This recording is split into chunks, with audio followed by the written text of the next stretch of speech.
What's going on, child? It's your most favorite diabetic YouTuber in the whole entire world. Back in another video. Now we are talking about how Terron Arnold basically / allegedly decided to take shit into his own hands when it came to the whole alleged robbery and all of that. Now, I don't know how true it is, but it's saying like he basically figured out who it was and said, F it, I'm gonna get my shit back, or I'm gonna do it my way. And of course, one, if it is true, obviously it's just not smart, you being an NFL player and all that type of shit. But two, I understand where he's coming from low key. And three, yeah, that's some gangster ass shit if it is true. And that's not me like condoning or anything like that, but like, god dang. But yeah, I am very curious. So before we get any further, I have to say it is all alleged, and also it is all love, no hate. All right, y'all, no more hesitations. Let's get into the video now.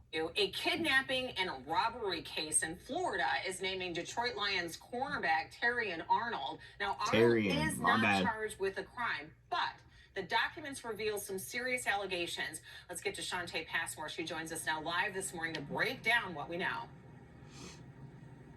Hey there, Rhonda. As many people know, Terron Arnold is considered to be one of the Detroit Lions' top cornerbacks heading into the 2026 season, and now his name is mentioned in court documents. So a trip down to Florida with some friends has turned into what court documents have revealed: a kidnapping and robbery plot carried out in retaliation for the theft at Arnold's Airbnb. God During dang. their stay, someone robbed the rental twice. According to the court order, there's an inside man on that shit. Lopez, his private driver, allegedly may have been involved in the burglaries. Documents state that's when Arnold and his friends took matters into their own hands. They lured one man allegedly to an apartment and then interrogated and pistol whipped him. Text messages showed instructions to seize the victim's phones and keep them in a bedroom corner until Arnold arrived at the apartment. And again, this morning, it's important to remind everyone back at home that Arnold has not been charged with anything in relation to this case. Local 4 has reached out to the Detroit Lions for comment. Reporting live from Ford Field this morning, Shantae Passmore, Local 4. I'm gonna be real with y'all, like, I mean, yeah, there probably should be charges necessarily if it's all true and all that. I hate to say it out loud, but like at the same time, I'm gonna be looking at them and looking at him and be like, first of all, the men survived. None of them got hurt. Maybe they got a little beat up and shit like that, which is not right, of course, but he did not get hurt. So like, no harm, no foul type deal in my mind. If you allegedly were stealing from you, yeah, I ain't gonna lie, that shit sounds...